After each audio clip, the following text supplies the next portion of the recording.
పరిశుద్ధ గ్రంథంలో మనం గమనించినట్లయితే మొట్టమొదటిగా యేసుక్రీస్తు ప్రభువుల వారు చేసిన సూచక్రియ కానా విందులో నీటిని ద్రాక్షారసముగా మార్చుట. ఇప్పుడు చూద్దామండి, యోహాను సువార్త 4వ అధ్యాయం 46వ వచనం చదువుకుందాం.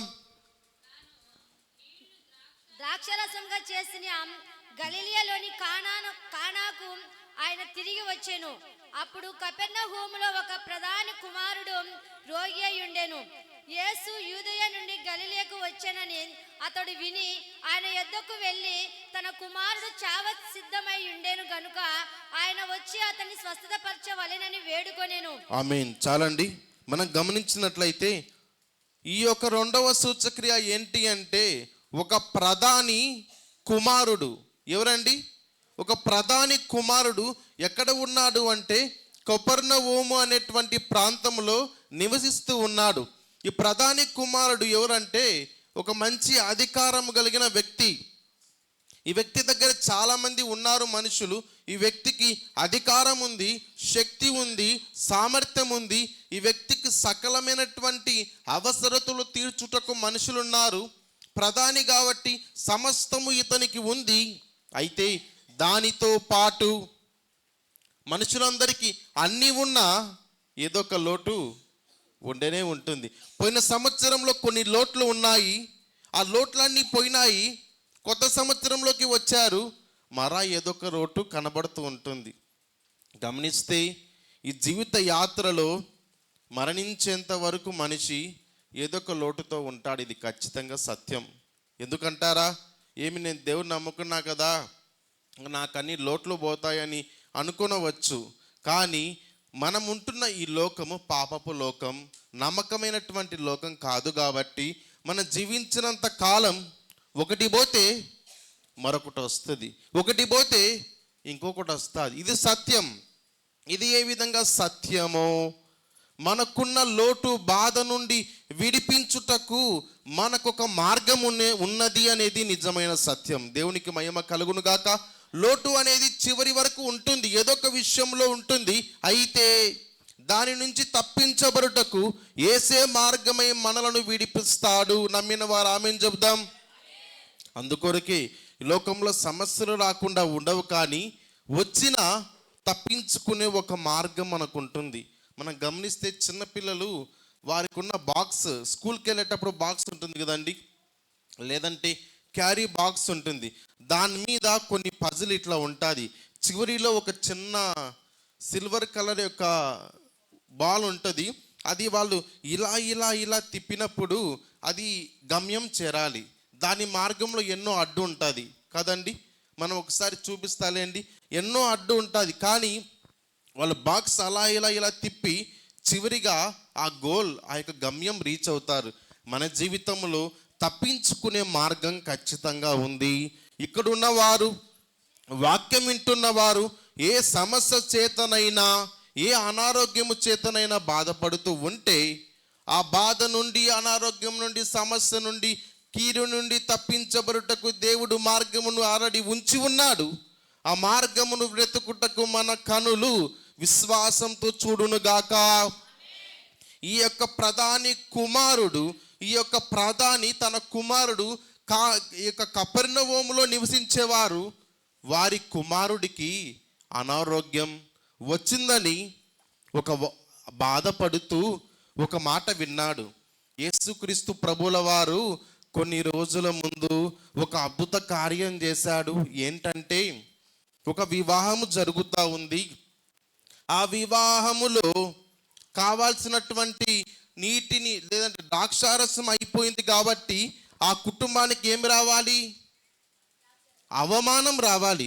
ఏదైనా వివాహంలో కావాల్సినటువంటి వంట వస్తువులు అయిపోతే ఏమొస్తుందండి? అవమానం వస్తుంది. ఫంక్షన్కి అందరినీ పిలిచాము, ఒక 30 మందికి తక్కువ వచ్చింది ఫుడ్. ఏమంటారు?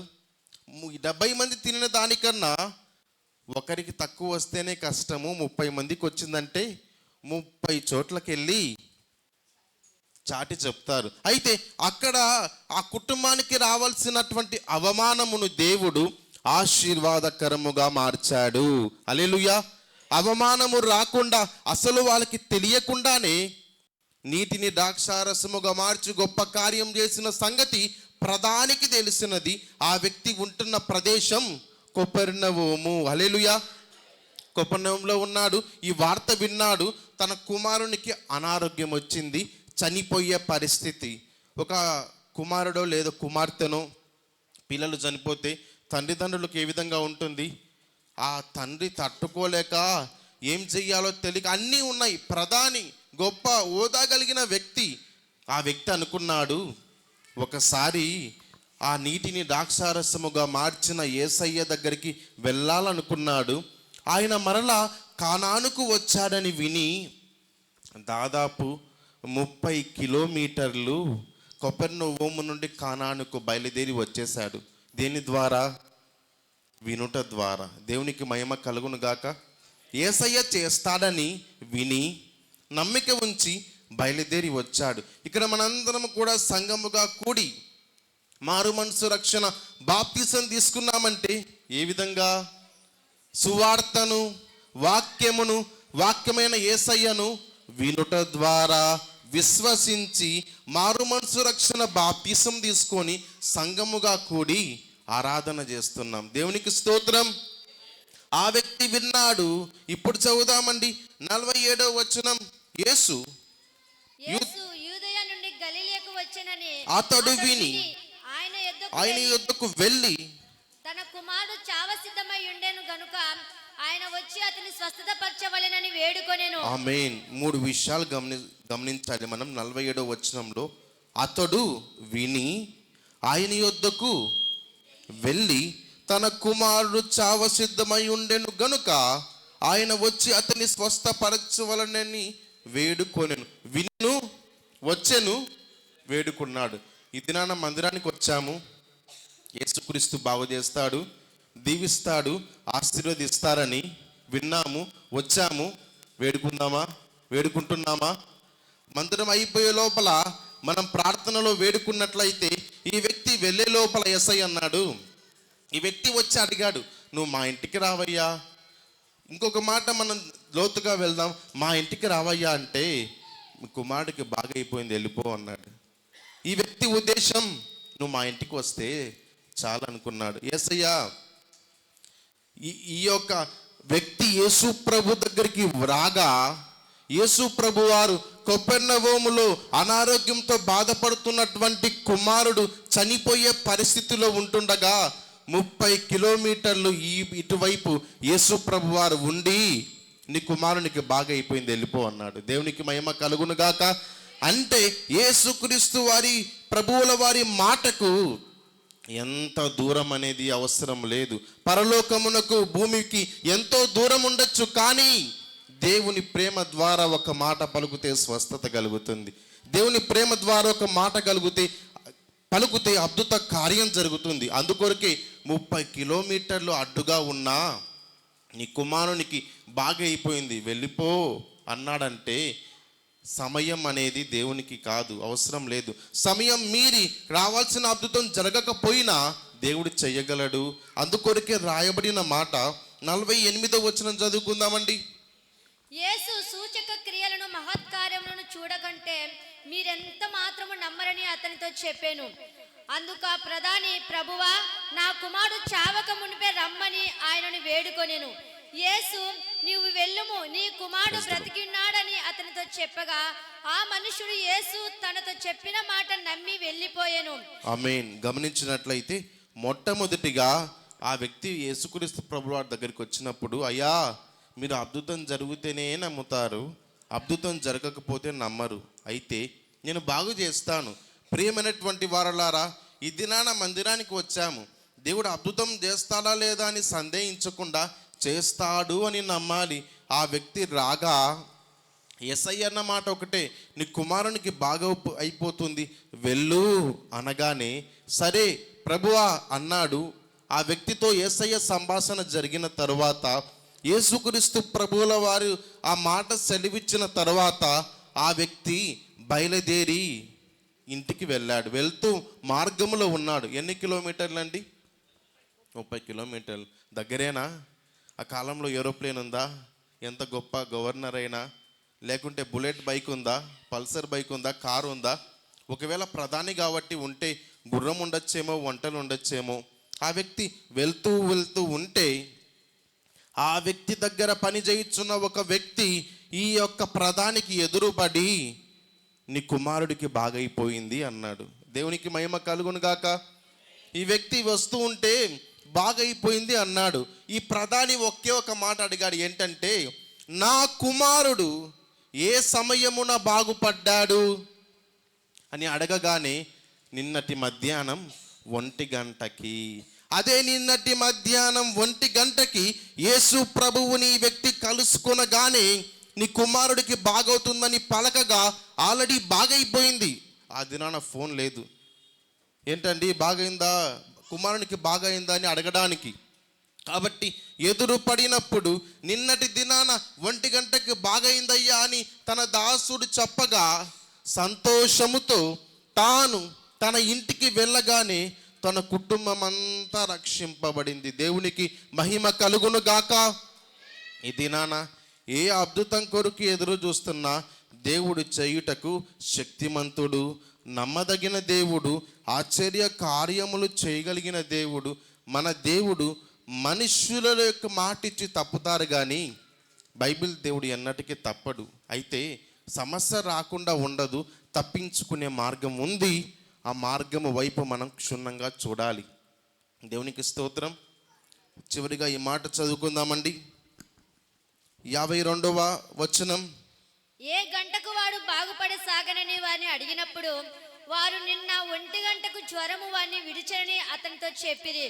నీ కుమారుడు బ్రతికి ఉన్నాడని యేసు తనతో చెప్పిన గంట అదే అని తండ్రి తెలుసుకొనేను గనుక అతడును అతని ఇంటి వారందరూ నమ్మిరి.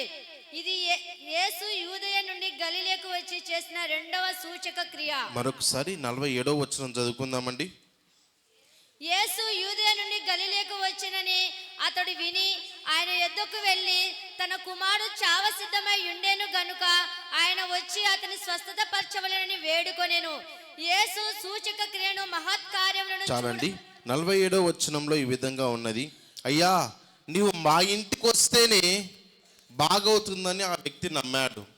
అంటే ఆ వ్యక్తి నమ్మకం ఎంతవరకు ఉందంటే 100% ఆ వ్యక్తికి నమ్మకం లేదు, కొద్ది వరకే ఉంది.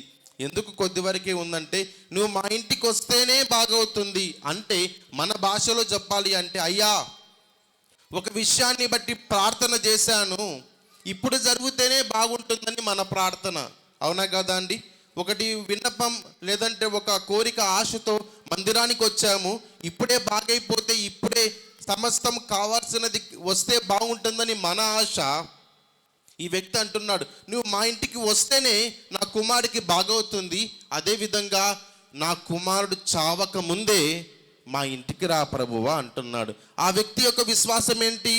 యేసుక్రీస్తు ప్రభువుల వారు లేదంటే ఆ కుమారుడు చనిపోతే ఆ వ్యక్తి మళ్ళా బ్రతకడు అని అపనమ్మకం. చావక ముందే మా ఇంటికి రా, నా కుమారుని బాగు చెయ్యి అంటే ఎంతవరకు విశ్వాసం ఉంది? 50% ఉంది, 100% లేదు. చావక ముందే రా, వచ్చి బాగు చెయ్యి, చనిపోతే నీవు కూడా ఏమి చెయ్యలేవేమో అని అవిశ్వాసం. అయితే కొంత సమయము తర్వాత యేసు ప్రభు మాట ద్వారా వాక్యము విన్న తర్వాత 100% విశ్వాసంతో బాగైపోయింది, వెళ్ళిపో అన్నాడు. ఈ దినాన 50% విశ్వాసం ఉందా, 100% ఉందా? మనలను మనమే పరీక్షించుకోవాలి. ఎంత ఘోరమైనటువంటి పరిస్థితుల్లో ఉన్నా దేవుడు గొప్ప కార్యం చేస్తాడు. యాకోబు అనే వ్యక్తి మోసగాడై మోసం చేసి మోసపోయి ప్రార్థన చేస్తూ ఉంటే దేవునితో పోరాడుతూ ఉన్నాడు. దేవా, ఇంతవరకు కావాల్సిన నా ఆశీర్వాదం కొరకు నేను పరుగు తీశాను, ఇప్పుడు నీవు నన్ను ఆశీర్వదిస్తే కానీ నేను నిన్ను విడిచిపెట్టను అన్నాడు. దేవుడు అన్నాడు, అయ్యా యాకోబు, పగులు అవుతా ఉంది, అందరు వచ్చేస్తారు, నన్ను విడిచిపెట్టు, నేను పోతా అంటే నేను విడిచిపెట్టను అన్నాడు. లేదు దేవా, నువ్వు నన్ను ఆశీర్వదిస్తేనే, నేను నన్ను దీవిస్తేనే నిన్ను విడిచిపెడతానని గట్టిగా పట్టుకున్నాడు. యాకోబు ప్రార్థనకు దేవుడే దిగి వచ్చాడు, గట్టిగా పట్టుకున్నాడు. నేను వదలను వదలను వదలను. తెల్లవారుజామున అవుతుంది, మనుషులందరూ వస్తారు, విడిచు అంటే విడవలేదు. అప్పుడు అన్నాడు, నీ పేరేంటి? అయ్యా యాకోబు. యాకోబు అంటే మోసగాడు. నేను మోసగానయ్యా అంటే, ఈ దినము నుండి నీ పేరు ఇశ్రాయేలుగా మారుస్తున్నాను అని దేవుడు పలకగా, దేవుడు ఆ వ్యక్తిని దీవించి ఆశీర్వదించాడు.